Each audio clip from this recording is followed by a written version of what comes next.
The next point on their timeline is that the media is attacking the March 2016 place where Biden has the Ukrainian prosecutor general fired. You are going to love this one. This is the prosecutor that was working for the Ukrainians, and he was fine until he started looking into Burisma. Now, the fired prosecutor said that the reason he was fired was due to that fact that he was investigating Burisma. I've shown you his sworn testimony in a European court that backs all of this up. By the way, everything is available at glennbeck.com. You can go there and you'll find the big chalkboard like this one. All you have to do is just click on it. You click on one of these bubbles or boxes and all of the information is there. Read it for yourself. Do your own homework. Now, the left disputes this. They say there was no active investigation in Burisma at that time. They also say that backs up their case that Shokin was fired because that was a dormant investigation. He wasn't investigating other cases that he should have been. Here is Jake Tapper in a debate with Congressman Jim Jordan making the case that everyone in the media is parroting. Watch. Was that prosecutor looking into Burisma, the company that had hired Joe Biden's son for $50,000? According to the Ukrainians, yes. That investigation was dormant at the time. That was dormant. Now, if that's true, that takes some of this apart, pokes a few holes in it, okay? Now, if you're hearing this from all of the media, you're like, I bet Glenn got that one wrong. I mean, I even thought some of these things we got wrong because it was everywhere. But you notice how Tapper used the word dormant. Sounds familiar because NBC is using that word dormant, and the Associated Press and Business Insider. Forbes broke the mold, said the investigation was inactive. But they're all making the same point. So let's look for attribution. Let's do our own homework. Well, you wind up where this entire claim originated from. It began with an article from Bloomberg. Let me quote the article. But what has received less attention is that at the time Biden made his ultimatum, the probe into the company, Burisma Holdings, owned by Mykola Joleski, had long been dormant. Long been dormant, according to former official Casco. Well, this is all it took, the media. I mean, they'd had that. That's why they used the word dormant. They got it there. It's everywhere, okay? They take that face value in its entirety to claim there was no active investigation in Burisma. It had long been dormant. No questioning, no fact-finding on their own. Somebody did the job. I'm just going to use that word. This was the reference that they used as definitive proof. So we didn't really think that that was enough. I mean, I'm sure Michael Bloomberg is a good guy and he only hires the best, but I thought maybe we should do some actual cross-checking on this claim. I mean, it was used by Jake Tapper in a debate with a congressman directly involved in the impeachment inquiry. So it seems important. No? Casco, the Ukrainian that told this to Bloomberg, was a deputy working for Shokin. We look through the Ukrainian press, who actually does their job from time to time, to find out anything at all we could on their relationship between Casco and his boss. Turns out, they had kind of a bad relationship, very contentious. Shokin gave an interview to this Ukrainian outlet where he claimed that Casco was being bribed with his job. He claims that Casco was working with Biden to undermine him. Okay. I don't know if that's true. I mean, that's like arguing about a divorce. I have no idea. That right there, though, does put a little wrinkle, maybe a little boop, boop, speed bump in the investigation was dormant narrative, because you only got that guy saying it. It calls into the question the credibility of the one person making that claim. But that's just, Shokin's word against his rival. So we had to move on. How can we check? Reading further, this is how difficult it was. We had to read that article further, where Shokin said this, and I quote, "I finally crossed the threshold meaning somebody is saying, hey, don't do this. I finally crossed the threshold on February 2nd, 2016, when we went to the courts with petitions for rearresting the property of Burisma. I suppose then the president received another call from Biden, blackmail by non-provision of a loan. Then Poroshenko surrendered. He also said, interestingly enough, quote, we were going to interrogate Biden Jr., Archer, and so on. Now, again, well, that's him saying it. We have any proof? Well, I want you to look at the date. It's February 2nd, 2016, a full month, but not long dormant, a full month before Biden got Shokin fired. That's a pretty big claim. If true, it would prove that there was an active investigation into Burisma, and there were plans for Hunter Biden to be called in personally for questioning. Gosh, if there was only some collaboration that you could find, it would completely dismantle the media's narrative that there wasn't an active investigation going on at the time, right? Okay, so my little staff, we reached out to Ukraine to see, could we get a hold of the official court documents from that date, February 2nd, 2016, to see if that's what Shokin did? Well, they're not going to let us have those. Crap. We should give up. Or we should see if there's some other way to verify this. Turns out this is not a secret. Media reports all over the Ukraine at the time, widely known and reported on at that time. I'm going to show you this.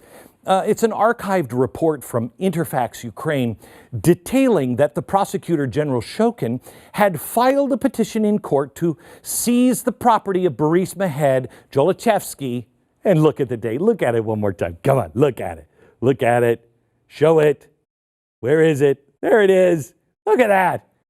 PGO Prosecutor General's office clarified the court satisfied the petition on February 2nd, 2016, the exact same day that Shokin stated in the interview that he began, quote, rearresting the property of Burisma. No, Jake Tapper. Looks like somebody wasn't doing homework for you. Who's watching your back, Jack? So there was an active investigation into Burisma. And according to Shokin, bringing in Hunter Biden for questioning was the next step. So that looks like that helps our chalkboard and our narrative, not theirs. Come on, media. Come on. You're letting us do all of this? I mean, have you no shame? How do you sleep at night? Not because you're lying to America and just digging a hole for the Republic and shoveling dirt on it every day. No. You're letting us best you and make you look like idiots. And this is your full-time job. This isn't even my full-time job. I'm part-time doing this. Again, I refer back to the 5 core principles. Again, all of these broken, not following the principles or the guidelines, purposely leading you into a very dark place where democracy dies. The next debunk of this timeline has been used a lot lately in news articles. Fact checks, pundits on TV. I think we even have giraffes at some major zoos saying, oh, you got that fact wrong. Well, it's probably the most misleading fabrication I've ever seen by the mainstream media. A large part of the story is how Obama and his administration was strong-arming the Ukrainian government by telling them who they could and couldn't investigate. The U.S. policy at the time was that Soros-funded NGOs and various other people of interest to them, like the head of Burisma, were off limits to the Ukrainian prosecutors. It was first reported earlier this year by that evil guy, John Solomon, that the former prosecutor general of Ukraine was being told who he could and couldn't investigate by the U.S. ambassador. Now, the U.S. ambassador I know is a super swell person who never could lie. She's the best ever because she just testified. And while none of us could hear her testimony, we did hear some of the things she had to say that was bad about Donald Trump. Of course, nobody was allowed to cross-examine her, but she's super, super great.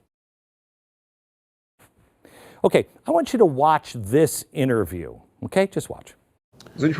From another hand, it is true that I had some difficult personal relationship with Ms. Ambassador.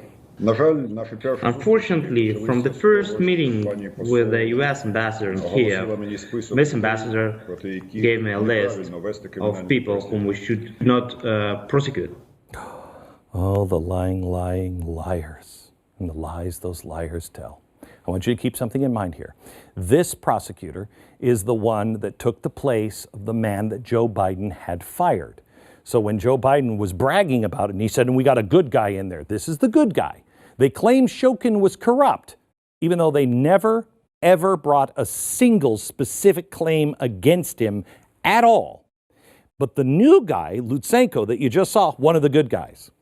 Now, the good guys was now saying exactly the same thing his now fired predecessor had said, that he was being told not to investigate the head of Burisma, the Soros NGO, and a slew of others. Now, if the media was actually doing their jobs and being impartial here, they'd make the point that this statement would at least appear to corroborate the now disposed prosecutor that Biden had removed. They're saying the same thing. But did they do that?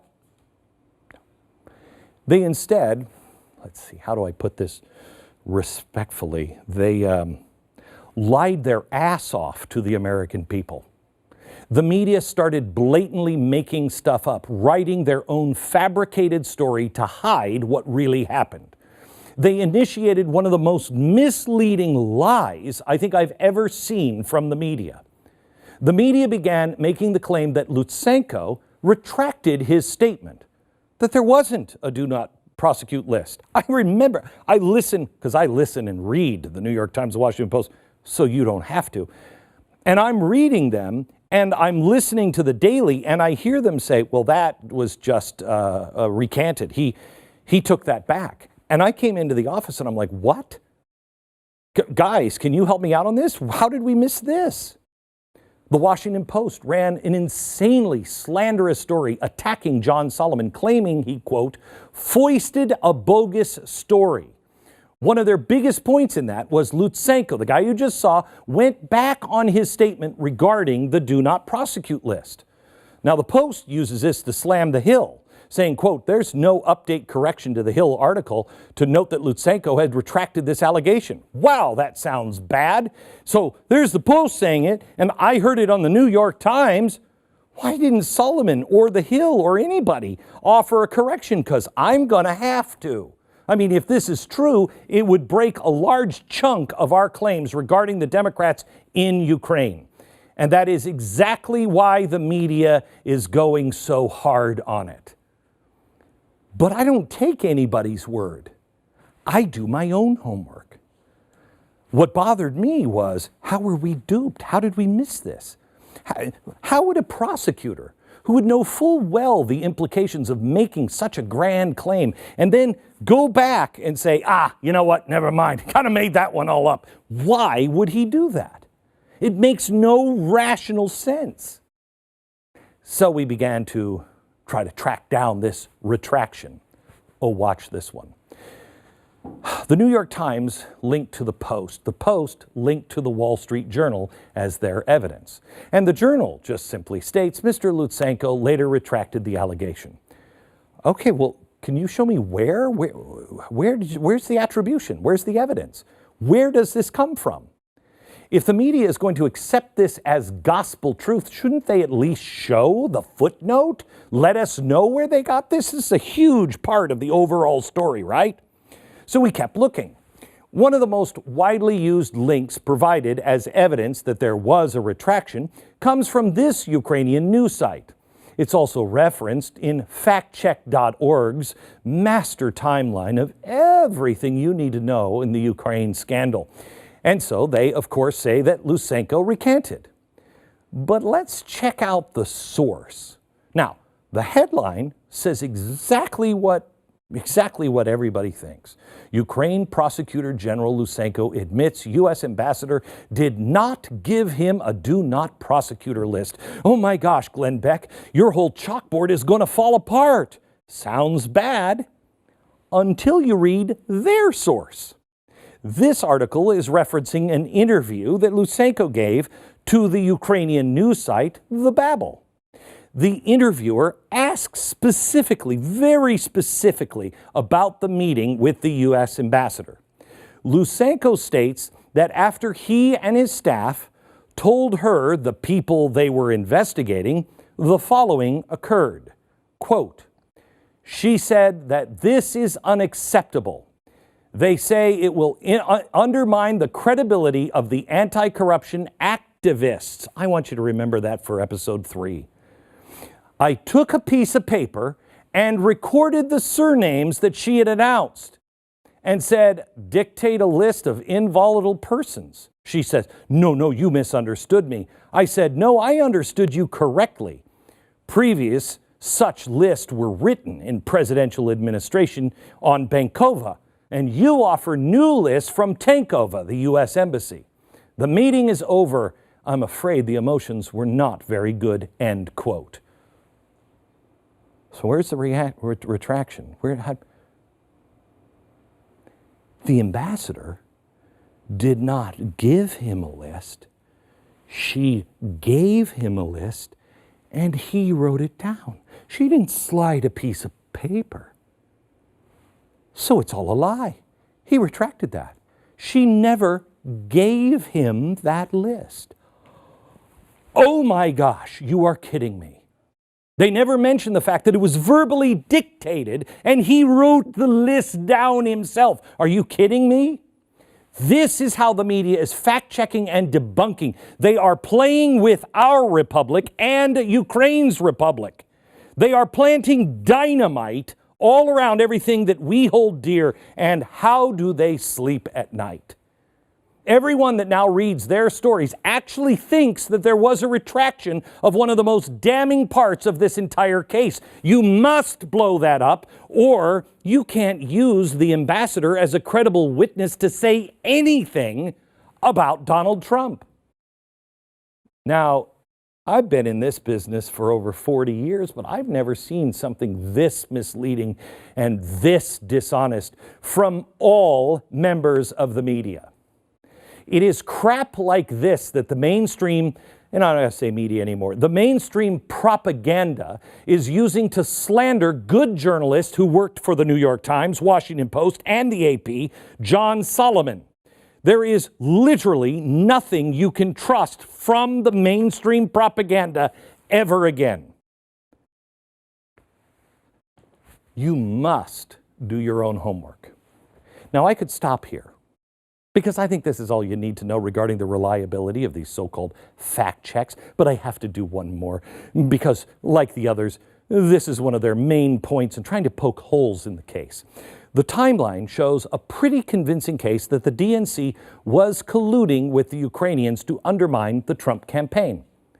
It looks like this really kicked into high gear in January 2016 with the Obama administration meeting with prosecutors in Ukraine at the White House and with the DNC in Chalupa working with the Ukrainian embassy in D.C.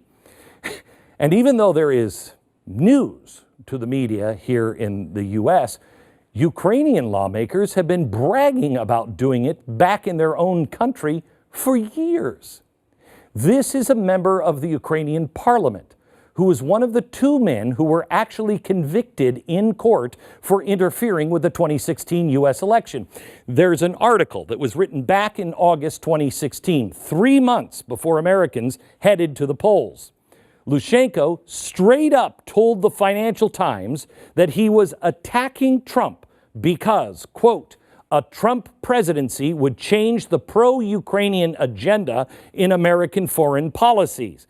He is a pro-Russian candidate who can break the geopolitical balance in the world, end quote. No secret that this guy was working with the head of the National Anti-Corruption Bureau that our government insisted that they set up with NGOs.